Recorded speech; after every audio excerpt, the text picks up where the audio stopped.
on the low, but hey, I'm tired of being humble. Let me get to it. That motivation music. Get control of your life. Don't let nobody else do it. Cause I'm not gonna have Metro S550s cruising. Feel like you winning on the ground. Yes, sir. What's up, everybody? Welcome back to The Run with me, Manny Wilson, all the way from Chicago, from Detroit to your speakers, to your headphones. Man, I appreciate y'all tuning in, of course. And I appreciate you tuning in to the first interactive sports podcast, you know, a community that makes sure your voice is heard. So if you hear something you agree with, you disagree with, you like or you dislike, go ahead, shoot us a quick take. And of course, we'll play it back on our next episode. And then shout out to SeatGeek for sponsoring this episode. Get $20 off your first ticket purchase when you use the promo code The Run Podcast. Now, this code can only be applied for first-time users on the mobile app or website. So, hey, man, NBA season is going strong right now. MLB season is going strong. So go ahead and purchase those tickets and go to one of these events here. Now, anyway, look, man, there's a lot of moves going on. So that's kind of what I wanted to bring to attention here. Anybody who's tuned in on a live stream on YouTube, of course, I appreciate it. If you're listening to the podcast version, of course, you know, I appreciate that as well. Either way, however y'all be, you know, tapped in, either way, it's very much appreciated. But one thing I do not appreciate is all these insane trade ideas that people keep coming up with for my Detroit Pistons. Now, I'm seeing a lot of teams. They're proposing that we go try and get Devin Booker and we go try and get Zion Williamson and we go try and get this big name guy from this place who's not really thriving. And that's cool. I appreciate that a lot of people want to be involved in the Detroit Pistons offseason. But these trade ideas y'all proposing are just honestly ridiculous, man. I mean, Devin Booker for 4 first-round picks, Ron Holland, and Asar Thompson. Like, come on, bro. Who's doing that? And in what right mind is anybody giving away this young talent? Like, that's not even fully developed yet. Like, it's insane to me that people are proposing these ideas. And it makes me even more upset that people are standing behind these trade ideas that are ridiculous as hell. So that drives me insane, first and foremost. The second thing I want to say, man, in terms of the Pistons offseason, they don't need to try and go get Zion Williamson. They don't need to try and go get Giannis or Devin Booker, none of that. Right now, they need to just sit on ice because they got a lot of young talent in the room and on this team that are very nice. And I mean, they're developing. Who would trade all of this talent and the young pieces, the young core and the guys like that without really seeing what they can do? You know, that's where I think you would make a huge mistake. You trade too early, you bite on it too early, then all of a sudden you end up with Devin Booker with a huge contract and he's unable to even play. And now you're screwed for the next 10 years because you're paying him so much money along with a few other guys. So that's the situation you don't really want to run into. And that's the main reason I say, you know, Pistons got to just sit on ice.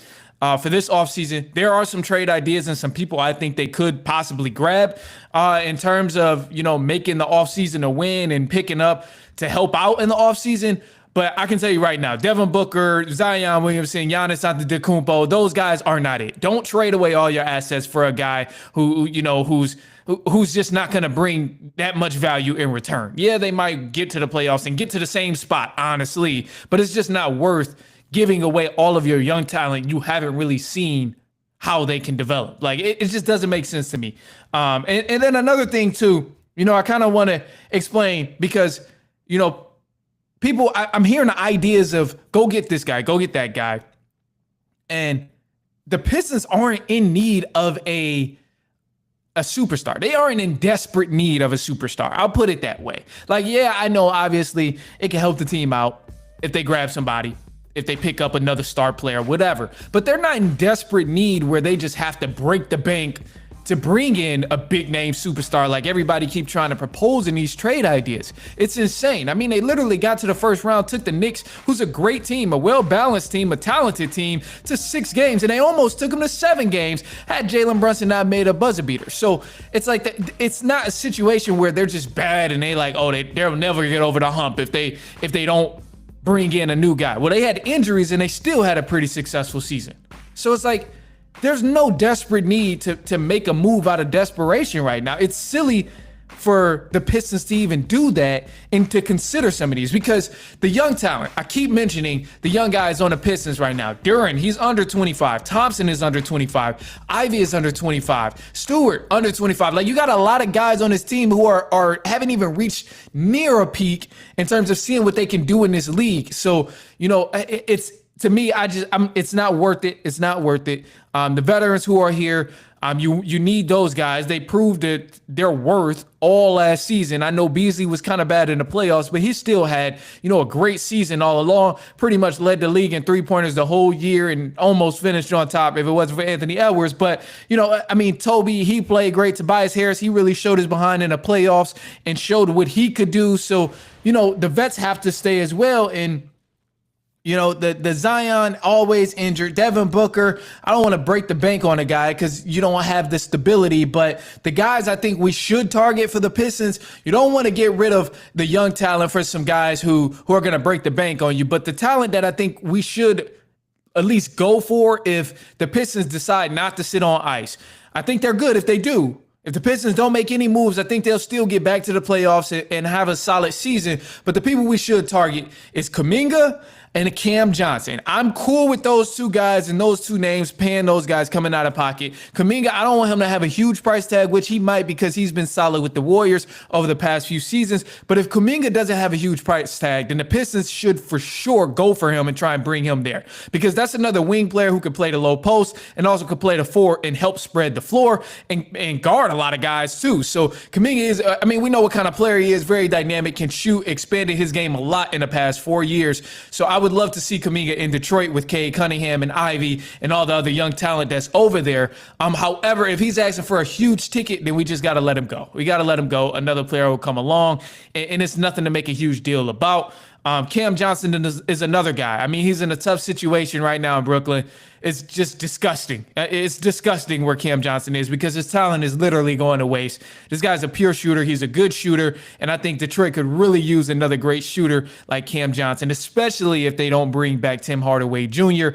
So I would love to see Cam Johnson in a Detroit Pistons uniform. But the one thing, and I stand on this, man, and I will stand on it until all of next season and forever, the Pistons do not need another big name star right now. They're not in desperate need of a big name star to trade all of their young assets, to trade all of their draft assets and get a big name star. It has not worked out for any team who's done that in the past 3 years. You look at the Phoenix Suns, who did that same thing. They look stupid. You look at the Oklahoma City Thunder. They profited from this type of deal because the Clippers gave away all their assets. You look at so many teams in the league right now who did that same thing of giving away all their assets just to try and win next year or the year after that for a big name superstar, and it's gotten them nowhere. So why the hell would any Pistons fan out here want them to trade all the young talent, the Asar, the Ron Holland, Ivy, picks, draft picks for a Devin Booker or a Zion Williamson or a Giannis? Like, Giannis is maybe a different discussion. I ain't gonna lie to you. but still, like, you get my point of what I'm saying. Like, it's just not worth it of trading all of your assets for the future to bring in one guy who may not even make that much of a difference to take you to the playoffs. They already got their star player in Cade Cunningham. So they don't really need to, make a desperate move to bring somebody who's only going to get them to the second round and lose. Like, build for the next few years. It takes time, but I think they're on the right pace of everything. So I'm definitely content with it. However, look, man, we got some more stuff because the Pistons, they aren't the only ones in the trade talks right now. Giannis Antetokounmpo did request a trade, so we'll discuss that in just a sec. But we'll take a quick break first, and then we'll jump back into this whole discussion of Giannis and his landing spots and some reports from Shams of what's kind of going on with that whole Milwaukee Bucks and the Giannis Antetokounmpo thing. So we'll be right back. It's halftime.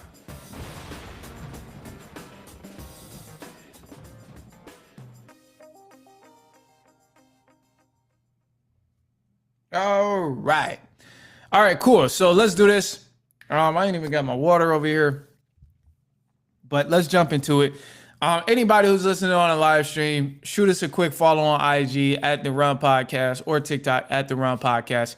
Wherever you do watch your social media type of content, go ahead, check it out. But yeah, man, I ain't gonna make y'all wait much longer. Let's just go ahead, jump into the whole Giannis conversation. Of course, too, feel free to give us a call, 219-413 9405. If you just want to drop your opinion on something, drop your quick take about the whole Pistons trade or the Giannis trade, of what might go down. So let's hear, man. This is something interesting. So I'm very much interested. Let's do this.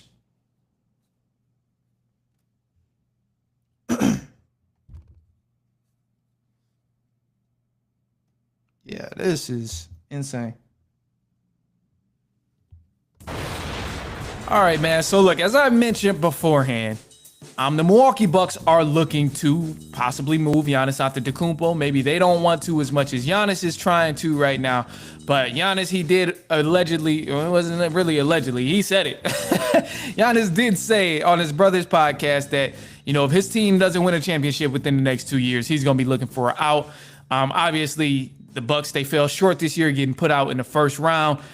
So that means that there's a lot of talks going on about Giannis possibly leaving the Milwaukee Bucks. Now, we've had these discussions in the past of if Giannis would actually lead the Milwaukee Bucks, and he's been vocal about saying some things like, some things need to happen in the front office, some moves need to be made in order for him to feel comfortable staying in Milwaukee. Now, he does want to win. He's been clear on making that a priority, that he does want to win. But one of the things about this is Shams did have some reports to say about Giannis possibly leaving the Bucks. And this is crucial information here because, as you know, when it's coming from Shams, it's important, man. He's always on target with it. He's always got the inside scoop. But apparently, Giannis and the Bucks, they're not really in a great situation to win moving forward. I heard him speak and I heard him report on multiple things. Damian Lillard is on his big contract.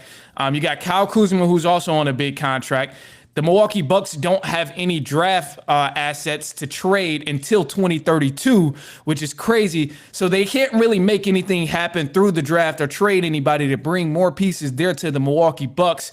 They got a lot of guys who are proven talent on smaller contracts. So they may even want to go look out and get a better deal with another team rather than stay in Milwaukee. So from a financial aspect, and the Milwaukee Bucks bringing talent to the team to help Giannis, they can't do that. The Bucks cannot help Giannis in any type of way right now if the goal is to win a championship. Dame is hurt. He's probably going to be out all next season. Kyle Kuzma didn't really live up to the contract hype, and obviously that contract is a huge effect on the Milwaukee Bucks and them bringing in other talent. So they can't really bring in more people and pay more people to come to Milwaukee. Also, too, you got to keep in mind, no first-round picks to trade until 2032. That's 6 years from now, which is just crazy. So they're like they're not looking good. The Bucks, they're on a downhill slope. So I wouldn't be mad at Giannis for him to go request the trade and go somewhere. As of right now, it's been reported that the Brooklyn Nets are kind of the main team who's vocal about trying to go get Giannis Antetokounmpo. And, I wouldn't want to go play with the Knicks out in Brooklyn, man. No offense to any of them Nets fans out there. But let's be honest, bro. It don't matter what you throw at the Milwaukee Bucks, any picks, any players. If I'm Giannis and I have any say about where I can go, I'm not choosing the Brooklyn Nets at all. That's going to be the last team that I choose because they're just a disastrous franchise, bro. And they've continued to behave in this manner over the past 5 to 6 years. It's been disastrous for them, no matter who they had and what talent they had on the team. So Brooklyn Nets would immediately be a no. Landing spots for Giannis Antetokounmpo, I think it could be very helpful. I think it would be nice to see Giannis in a Rockets uniform, honestly. Rockets got the money to pay for it. They got the draft capital they can send over to the Milwaukee Bucks. And then, obviously, they got the young core, too, and Jalen Green, Sengun. And, I don't know how long Steven Adams is going to be around there, but he's still another solid piece that can help solidify that front court with Giannis Antetokounmpo. So I wouldn't be mad at that. Jabari Smith is over there. They have the young talent. And I think the good blend of young and old and Giannis being in his prime, playing with the Rockets would be a phenomenal move for him because he could still keep the payday, probably even renew his contract after his contract is up in a couple years with the Rockets because, yes, they have the financials to take care of him. They can build that long relationship with him and then also bring in other players with Giannis as they continue to rebuild. So, Houston has a favorable chance here. And then another team I can't rule out just for the fact that it's been in talks. It's been on a dream list of NBA fans for a minute now. You got to consider the Golden State Warriors possibly landing Giannis Antetokounmpo. Man, I know it sounds strange, and a lot of people would not want to see it, but I think Giannis has a good chance of possibly going to the Warriors. To me, this has been on the dream list of just players seeing certain players play together. I think it would be dope, bro, because not only is Steph on the back end, but Giannis entering his prime, bringing a dog in to that Warriors uniform, like, man, that would be nasty. Draymond obviously is going to do what Draymond do, but I would just love to see Steph Curry have another player like Giannis. And I know what some people going to say. They're going to be like, well, damn, how much help does Steph need? He had KD, he had Clay. Like, I mean, who else does he need? I mean, he's only 6 foot. So you tell me, how much can a guy who's 6 foot do? He already won a championship by himself being 6 foot against the Boston Celtics. But, I mean, you going to really be mad at him for getting a guy like Giannis who can help out the team too? But that's a winning move to me. If Giannis does go to the Warriors, that's a winning move to me. I accept that. I think it's dope. I think it's something that could probably go on to be a good relationship as well, especially if the Warriors don't pay Kuminga, like I'm pretty sure they won't. But I think that could be a good landing spot. As of now, one thing I know for sure, Giannis ain't gonna touch. He's not touching Brooklyn. He's not touching Brooklyn. No way in hell. No way. I just, man, ain't no way. I don't know what it is about the Brooklyn Nets, but I just don't see it happening. I know there's a couple other options out there where he may possibly go, but I truly, genuinely believe the Rockets would be the best landing spot for Giannis Antetokounmpo. Just because they got the draft capital, they got the young talent that's there. They can still pay for other players to come play for the Houston Rockets. And like, it's kind of an upward incline for the Houston Rockets right now. And then honestly, I would be a fan of him going to the Rockets because get Giannis the hell out the East. We don't need him in the East anymore. Send him out West, especially since my Pistons is playing good now. Like, we don't need Giannis over here in the East no more. Let him go somewhere else. He can be there. He could be just get him out the East at this point. I'm sure Cavs and Pacers, all of them want him out the East too. No, Celtics want him out the East. All of that type of stuff, man. So, this is. I think it's interesting. And then, shout out to you as well, Joey. Let's go New York. Knicks. Hey, Knicks, I really do hope y'all win, man. I hope y'all win this series. So, Joey in the live chat, shout out to you. Hey, again, anybody who's listening, leave us a quick take, 219-413-9405. You can always leave a quick take, and we'll play it back on our voicemail line.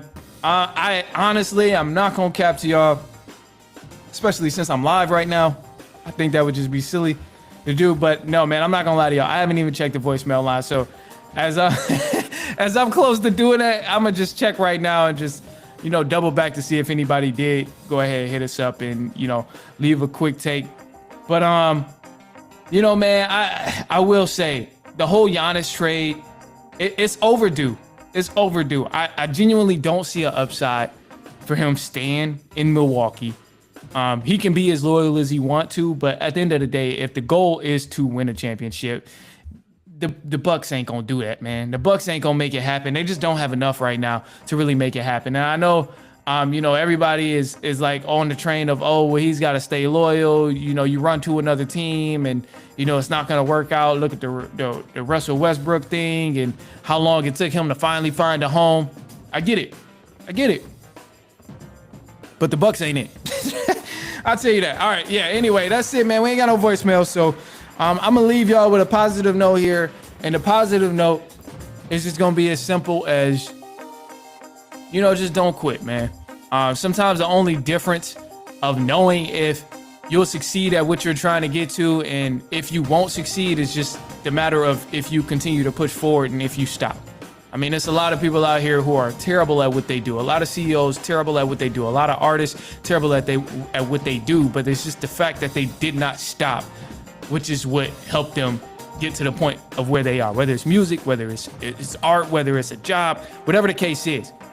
So I know it sounds simple, but the matter is just don't quit. And I feel that same way with myself. That's a message I can relate to just because not quitting, man. There's been times where it's rough, whatever, all of that stuff. But at the end of the day, you just continue to move forward and then, you're going to continue to progress. But hey, slow motion is better than no motion. And a little bit of something is a little bit better than nothing. So I'm going to leave it at that. That's the positive note. That's all I got for y'all. So I appreciate you if you've been tuning in, if you listen to the live stream, if you hear, or if you listen to the podcast version. iPodcast, Spotify, wherever you get your podcast. And then follow us on Instagram as well at I am Manny Wilson. TikTok at I am Manny Wilson. That's my personal, but follow the podcast page as well at The Run Podcast on all platforms. You can check us out. And then from there, man, we'll be back later on this week. And so on and so on and so on.